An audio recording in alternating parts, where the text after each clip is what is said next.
पहला दिन शैलपुत्री का पूजन किया जाता है। उनका ये मंत्र वंदे वांछित लाभाय चंद्रार्धकीर्तिशेखरां वृषारूढ़ां शूलधरां शैलपुत्रीं यशस्विनीं। पहला अध्याय नवरात्रि के दिन प्रथम अध्याय का पाठ सुने या तो पढ़ें। भगवती की महिमा तथा मधु कैटभ वध का ये वर्णन है। भगवान विष्णु के सो जाने के कारण मधु और कैटभ को मारने के लिए ब्रह्मा जी ने जिनकी स्तुति की थी, उन देवी महाकाली की मैं स्तुति करता हूँ। वे अपने 10 हाथों में खड्ग, चक्र, गदा, धनुष, बाण, परिध, शूल, भुशुंडी, मस्तक और शंख धारण करती हैं।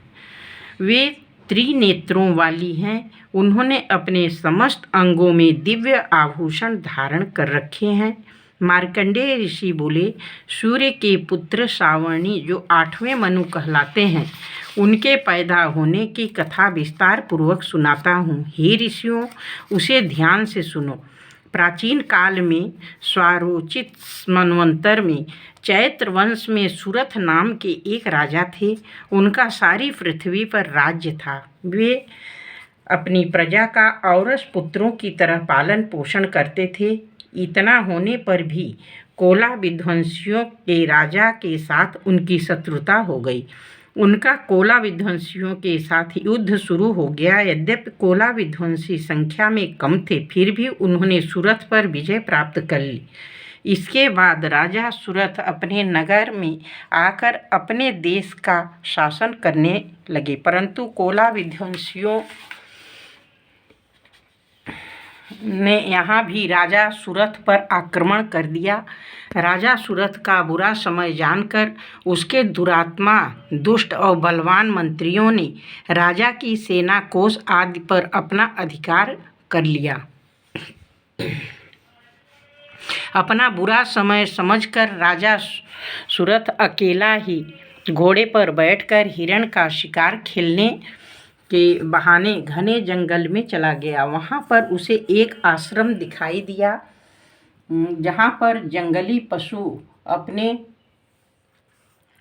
अपनी पारंपरिक हिंसा वृत्ति को छोड़कर शांतिपूर्वक विचरण कर रहे थे। वह आश्रम मेधा मुनि का था। आश्रम में पहुंचकर राजा सुरथ ने अपने आसन पर विराजमान महर्षि मेधा को दंडवत प्रणाम किया। मुनि द्वारा उचित सत्कार पाने के कारण राजा सुरथ कुछ काल तक वहां इधर उधर विचरण करता हुआ आश्रम में रहने लगे। कुछ काल तक आश्रम में रहने के बाद राजा सुरथ के मन को राज्य की ममता ने आकृष्ट कर लिया। वह सोचने लगा कि जिस प्रजा का पालन मैंने पुत्रवत किया था तथा मेरे पूर्वज जिसे पूर्व काल में पालते आए थे, आज वह राज्य मुझसे छिन गया है। मेरे ही नौकर चाकर और मंत्री दुराचारी हो गए हैं। पता नहीं अब वे प्रजा का पालन धर्म पूर्वक करते होंगे या नहीं। मेरा श्रेष्ठ शूरवीर हाथी जो सदा मद की वर्षा करता रहता था, वह न जाने क्या क्या कष्ट उठा रहा होगा। मेरे आज्ञाकारी नौकर चाकर जो प्रतिदिन प्रसन्नता से धन और भोजन प्राप्त किया करते थे, अब वे दूसरे राजा की आज्ञा का पालन करते होंगे। मेरे कठिन परिश्रम से भरे पूरे कोष को वे फिजूल खर्च करके खाली कर देंगे। क्या वास्तव में मेरे द्वारा संचित खजाना सचमुच नष्ट हो जाएगा? इस प्रकार और भी बातें राजा के मन में व्यथित करने लगी। इस प्रकार सोचते सोचते एक दिन आश्रम के पास राजा सुरथ की भेंट एक वैश्य से हुई। राजा ने उससे पूछा, तुम कौन हो? यहाँ किस लिए आए हो? तुम्हारा मुख मलिन और शोकग्रस्त दिखाई दे रहा है। इसका क्या कारण है? वैश्य ने उत्तर दिया, मेरा नाम समाधि है। मेरा जन्म वैश्य जात में हुआ है। धन के लोभ में पड़कर मेरे पुत्र और स्त्री ने मुझे घर से निकाल दिया। अब मैं स्वजनों से रहित दुखी होकर इन घने वन में घूम रहा हूँ। मेरे पीछे मेरे स्वजनों का क्या हाल होगा, इसकी मुझे चिंता सता रही है। पता नहीं मेरे स्वजन किस अवस्था में रह रहे होंगे। वे पवित्र जीवन बिता रहे होंगे या दुराचारी बन गए होंगे। राजा बोला, तेरे पुत्र, स्त्री तथा बंधु बांधवों ने लोभवश तेरा सब कुछ छीन लिया है, फिर भी तेरा मन उनमें क्यों प्रेम करता है? वैश्य ने उत्तर दिया, आपका कहना ठीक है, किंतु क्या करूं, मेरा मन निष्ठुर नहीं हो पाता। उन्होंने धन के लोभ में पड़कर पिता का स्नेह, पति का प्रेम तथा आत्मीय जन के स्नेह को तिलांजलि देकर मुझे घर से निकाल दिया। हे राजन, मेरा मन पता नहीं फिर भी उन्हीं में क्यों आसक्त हो रहे हैं। उनके लिए अब भी मैं लंबी लंबी सांसें ले रहा हूँ। मेरा मन अत्यंत दुखी हो रहा है। मार्कंडेय ऋषि बोले, हे ब्राह्मण, इसके पश्चात राजा सुरथ और वह वैश्य दोनों महर्षि मेधा के पास गए।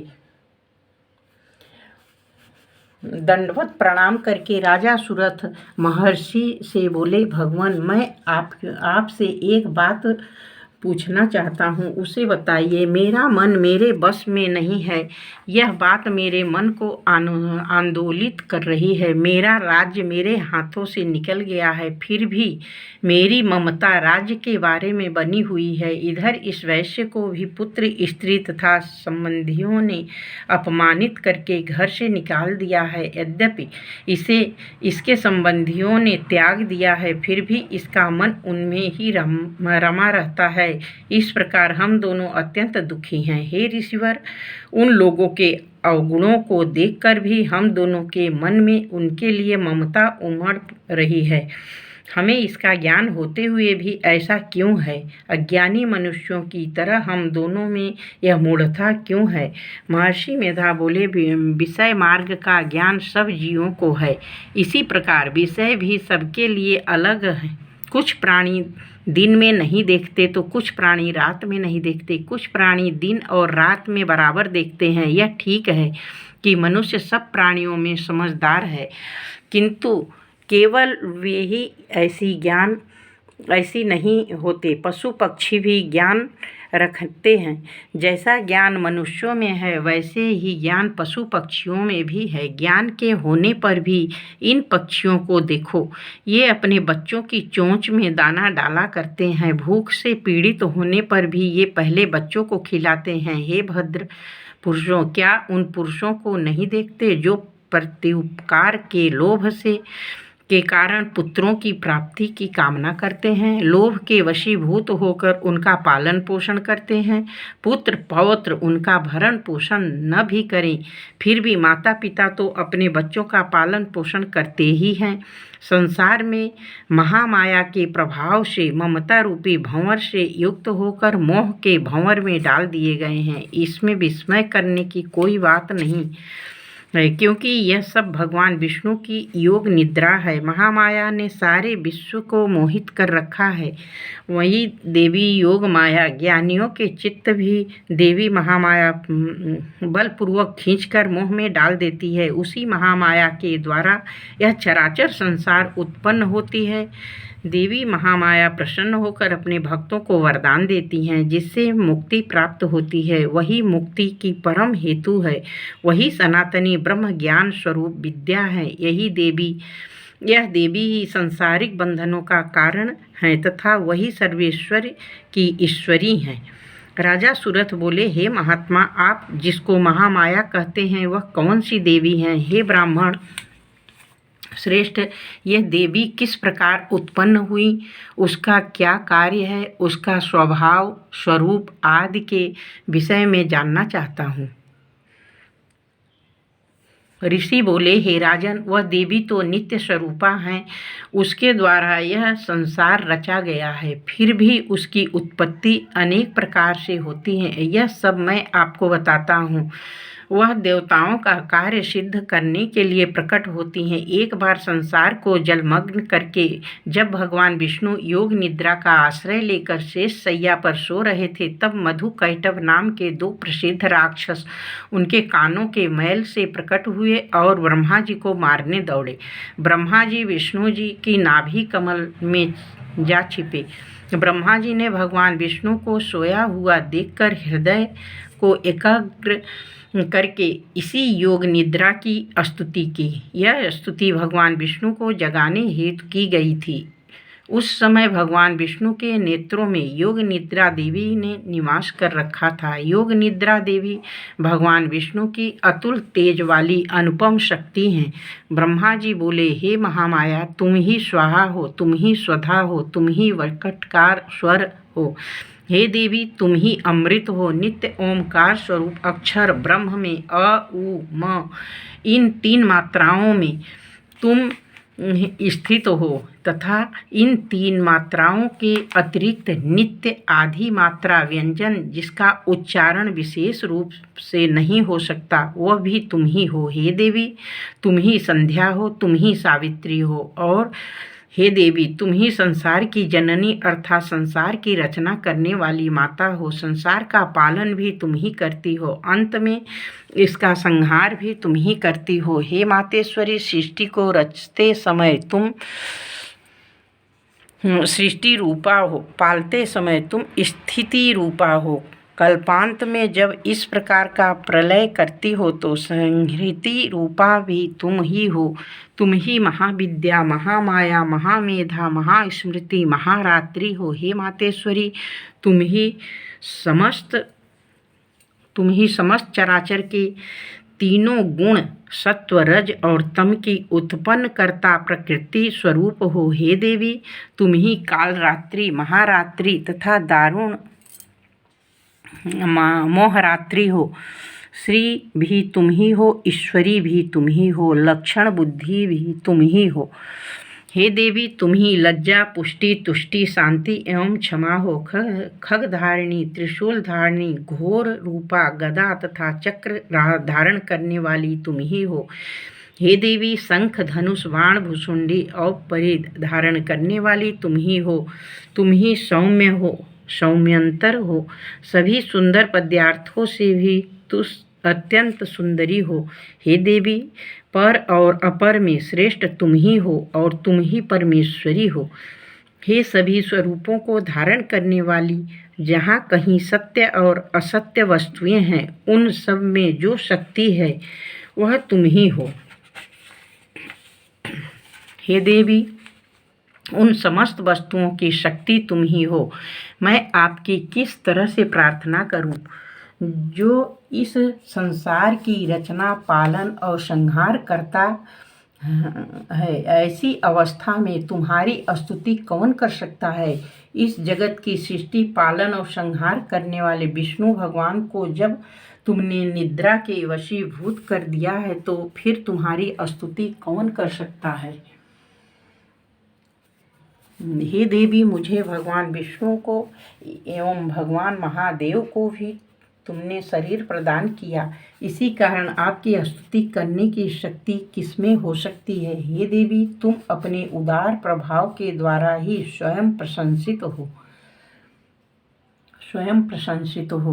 हे देवी, ये मधु और कैटभ दोनों दुर्धर्ष राक्षस हैं। इन्हें मोहित करके तथा संसार के पालक भगवान विष्णु को शीघ्र ही जगा दो। इसके साथ साथ विष्णु जी के हृदय में इन दोनों को मार डालने की बुद्धि पैदा करो। ऋषि बोले, इस तरह जब ब्रह्मा जी ने मधु और कैटभ असुर के संहार के लिए तथा भगवान विष्णु को जगाने के लिए देवी से प्रार्थना की तो उसी समय भगवान विष्णु के नयन, मुख, नाक, भुजा, हृदय और वक्षस्थल से निकलकर अव्यक्त जन्मा श्री ब्रह्मा जी के आगे योग माया उपस्थित हो गई तथा भगवान विष्णु भी उस भोग निद्रा से जाग गए। भगवान विष्णु ने उन दोनों राक्षसों को देखा जो क्रोध से लाल आंखें किए ब्रह्मा जी को खा जाने का प्रयत्न कर रहे थे। उसी समय भगवान विष्णु ने शेष शैया से उठकर उन दोनों राक्षसों से युद्ध किया। उन्होंने उन दोनों राक्षसों से 5000 वर्ष तक केवल बाहु युद्ध किया। वे दोनों राक्षस मधु और कैटभ अत्यंत बल के कारण उन्मत्त हो रहे थे। इधर महामाया ने भी उन्हें मोह में डाल रखा था। वे दोनों राक्षस श्री हरि से कहने लगे, हम तुम्हारी वीरता से संतुष्ट हैं। तुम हमसे कोई भी वर मांग लो। श्री हरि बोले, यदि तुम दोनों मुझसे प्रसन्न हो तो अब मेरे हाथों से मारे जाओ। बस इतना सा ही मैं तुमसे वर मांगता हूँ, यहाँ दूसरे किसी वर से क्या लेना है। ऋषि ने कहा, इस प्रकार धोखे में आ जाने पर जब भगवान श्री हरि ने उन दोनों से यह वरदान ले लिया, तब वे दोनों राक्षस श्री हरि से कहने लगे कि हमें सब जगह जल ही जल दिखाई देता है, इसीलिए हमारा वध उस स्थान पर कीजिए जहाँ पृथ्वी पर पानी न हो। ऋषि मेधा ने कहा, तथास्तु, ऐसा ही होगा। कहकर शंख चक्र गदाधारी भगवान ने उन दोनों के सिर अपनी जंघाओं पर रखकर चक्र से काट डाले। इस प्रकार यह महामाया देवी श्री ब्रह्मा जी की प्रार्थना पर स्वयं उत्पन्न हुई हैं। हे राजन, मैं अब इसके प्रभाव को बताता हूँ, आप ध्यान से सुनो।